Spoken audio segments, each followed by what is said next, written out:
Students, आज हम history का लेसन नंबर 2 यूरोप में समाजवाद एवं रूसी क्रांति आगे पढ़ेंगे।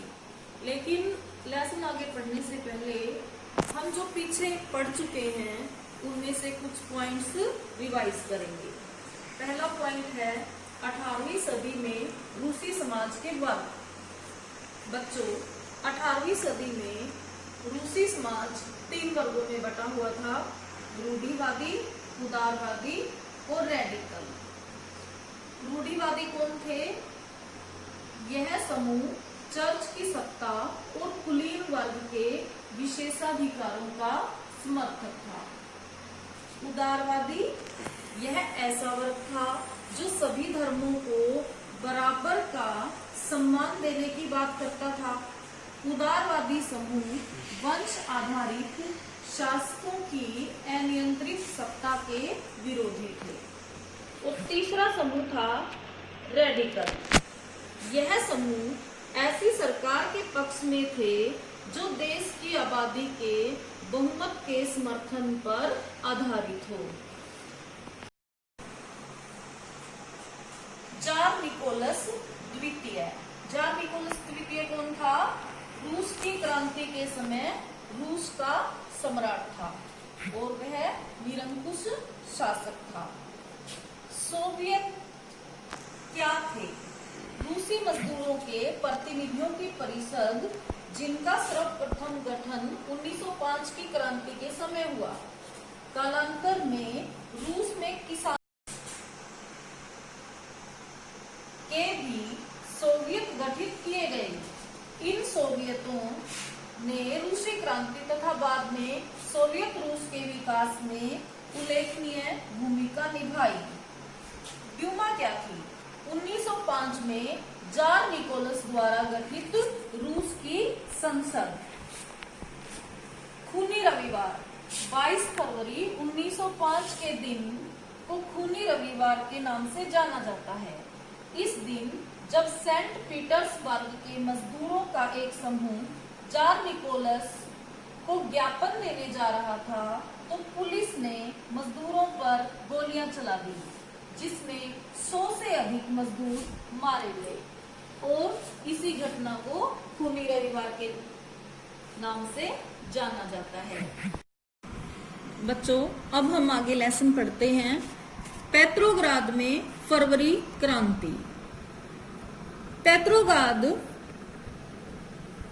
जर्मनी विरोधी गतिविधियों के कारण लोगों ने सेंट पीटर्सबर्ग का नाम बदलकर पेट्रोग्राद रख दिया, क्योंकि सेंट पीटर्सबर्ग जर्मन नाम था। सन 1917 की सर्दियों में राजधानी पेट्रोग्राद की हालत बहुत खराब थी। ऐसा लगता था मानो जनता में मौजूद भिन्नताओं को ध्यान में रखकर ही शहर की बनावट तय की गई थी। मजदूरों के क्वार्टर और कारखाने नेवा नदी के दाईं तट पर थे। बाएं किनारे पर फैशनेबल इलाके, विंटर पैलेस और सरकारी इमारतें थी। जिस महल में ड्यूमा की बैठक होती थी वह भी इसी तरफ था। बच्चों, यहाँ से हमें पता लगता है कि नेवा नदी, जो अमीर लोग हैं और गरीब लोग हैं, उनके बीच में सीमा बनी हुई थी। नेवा नदी के दाएं ओर मजदूर थे, गरीब लोग थे, और बाएं ओर अमीर लोग थे। फरवरी में मजदूरों के इलाके में खाद्य पदार्थों में भारी कमी हो गई। इस साल ठंड भी कुछ ज्यादा पड़ी थी। भीषण कोहरा और बर्फबारी हुई थी। संसदीय प्रतिनिधि चाहते थे कि निर्वाचित सरकार बची रहे। वह जार द्वारा ड्यूमा को भंग करने के लिए की जा रही कोशिशों का विरोध कर रहे थे। 22 फरवरी को दाएं तट पर स्थित एक फैक्ट्री में तालाबंदी घोषित कर दी गई। अगले दिन इस फैक्ट्री के मजदूरों के समर्थन में 50 फैक्ट्रियों के मजदूरों ने भी हड़ताल का ऐलान कर दिया। बहुत सारे कारखानों में हड़ताल का नेतृत्व औरतें कर रही थी। इसी दिन को बाद में अंतर्राष्ट्रीय महिला दिवस का नाम दिया गया। आंदोलनकारी जनता बस्ती पार करके राजधानी के बीचों बीच नेवस्की प्रोस्पेक्ट तक आ गई।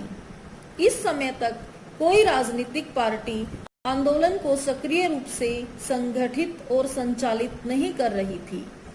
जब फैशनेबल रिहायशी इलाकों में सरकारी इमारतों को मजदूरों ने घेर लिया तो सरकार ने कर्फ्यू लगा दिया। शाम तक प्रदर्शनकारी तीतर बीतर हो गए, लेकिन 24 और 25 तारीख को वह फिर इकट्ठा होने लगे।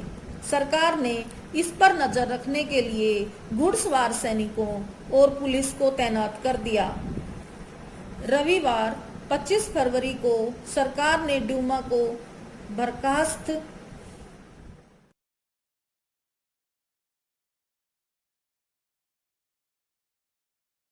कर दिया। सरकार के इस फैसले के खिलाफ राजनीतिक बयान देने लगे। 26 तारीख को प्रदर्शनकारी बहुत बड़ी संख्या में बाएं तट के इलाके में इकट्ठा हो गए।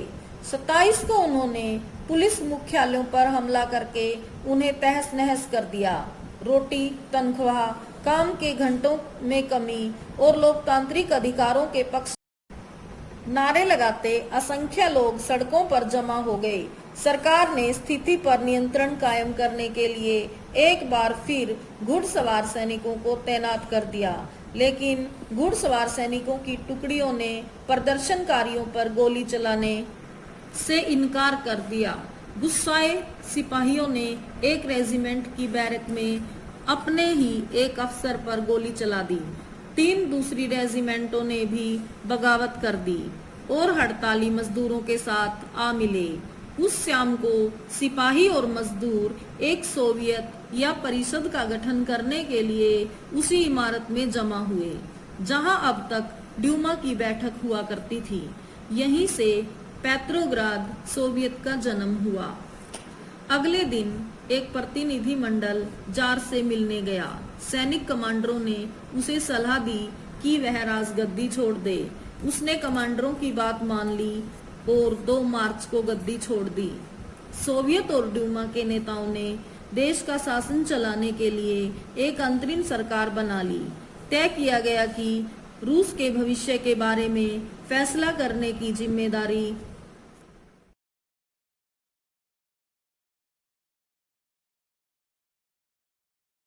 लेने की जिम्मेदारी संविधान सभा को सौंप दी जाए और उसका चुनाव सार्वभौमिक वयस्क मताधिकार के आधार पर किया जाए।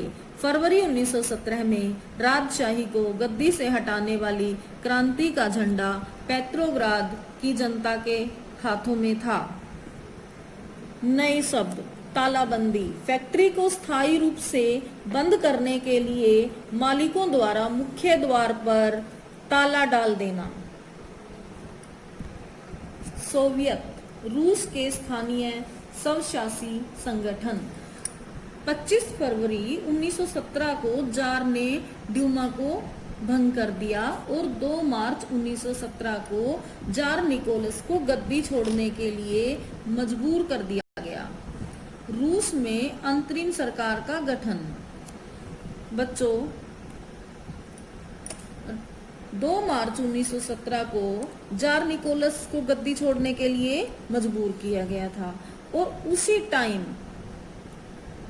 केरेंस्की के नेतृत्व में रूस में अंतरिम सरकार बनी।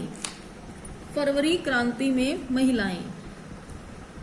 महिला कामगार अक्सर अपने पुरुष सहकर्मियों को प्रेरित करती रहती थी। लोरेंज टेलीफोन फैक्ट्री में मार्फा वासिलोवा ने लगभग अकेले ही एक सफल हड़ताल को अंजाम दिया था। उसी दिन सुबह को महिला दिवस समारोह के मौके पर महिला कामगारों ने पुरुष कामगारों को लाल पट्टियां बांधी थी। इसके बाद मिलिंग मशीन ऑपरेटर का काम करने वाली मार्फा वासिलोवा ने काम रोक दिया और आनन फानन हड़ताल का आह्वान कर डाला। काम पर मौजूद मजदूर उसके समर्थन को पहले ही तैयार थे। फोरमैन ने इस बारे में प्रबंधकों को सूचित कर दिया और उसके लिए पाव रोटी भिजवाई। उसने पाव रोटी तो ले ली, लेकिन काम पर लौटने से इनकार कर दिया। जब प्रशासक ने उससे पूछा कि वह काम क्यों नहीं करना चाहती, तो उसने पलटकर जवाब दिया कि जब बाकी सारे भूखे हों तो मैं अकेले पेट भरने की नहीं सोच सकती। मार्फा के समर्थन में फैक्ट्री के दूसरे विभाग में काम करने वाली महिलाएं भी इकट्ठी हो गई और धीरे धीरे बाकी सारी औरतों ने भी काम रोक दिया।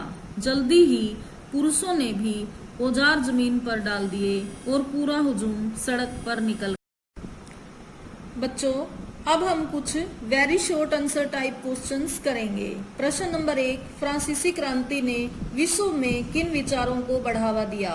उत्तर, फ्रांसीसी क्रांति ने विश्व में स्वतंत्रता और समानता के विचारों को बढ़ावा दिया। प्रश्न नंबर 2, 19वीं शताब्दी में अधिकतर उद्योगों पर किसका नियंत्रण था? उत्तर, 19वीं शताब्दी में अधिकतर उद्योगों पर निजी स्वामियों का नियंत्रण था। प्रश्न नंबर 3, किस देश के समाजवादियों और मजदूरों ने मिलकर लेबर पार्टी का गठन किया? उत्तर, इंग्लैंड में समाजवादियों और मजदूरों ने मिलकर लेबर पार्टी का गठन किया। प्रश्न नंबर 4, पेरिस कम्यून की स्थापना कब हुई? उत्तर, पेरिस कम्यून की स्थापना 1871 ईस्वी में हुई। प्रश्न नंबर 5, फरवरी 1917 की क्रांति का संबंध किस देश से है? उत्तर, फरवरी 1917 की क्रांति का संबंध रूस से है। प्रश्न नंबर 6, 1917 की रूसी क्रांति के समय रूस का सम्राट कौन था? उत्तर, 1917 की रूसी क्रांति के समय रूस का सम्राट जार निकोलस द्वितीय था।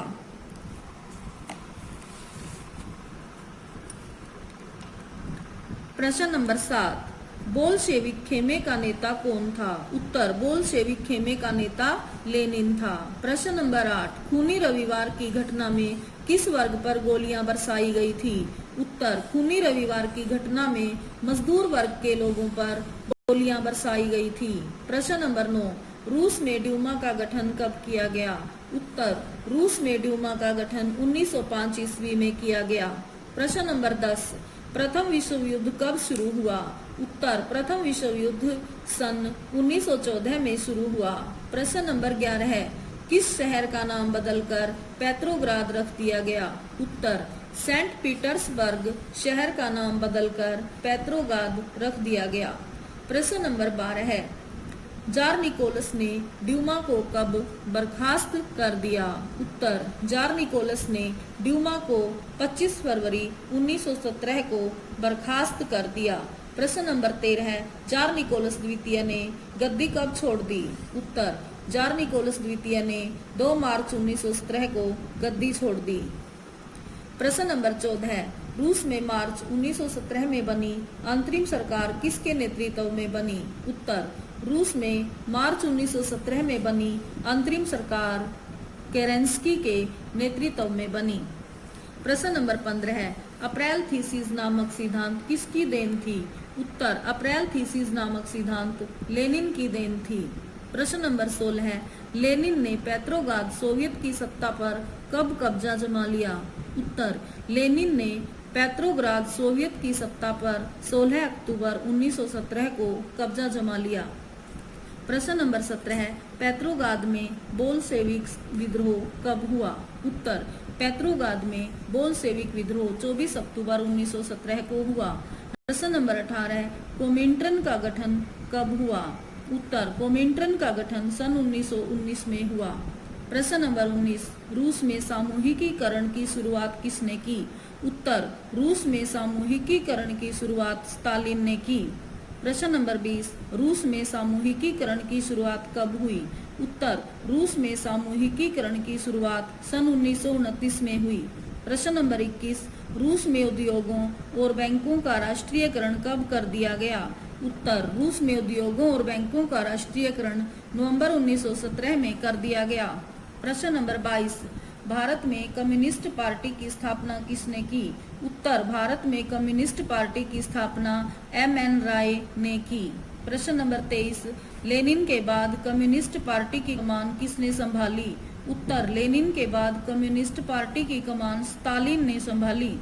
प्रश्न नंबर 24, सोवियत संघ में सबसे भयंकर अकाल कब पड़ा? उत्तर, सोवियत संघ में सबसे भयंकर अकाल 1930 से 1933 के बीच में पड़ा।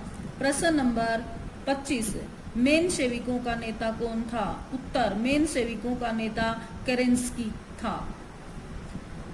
बच्चों, आज हम इतना ही करेंगे। धन्यवाद।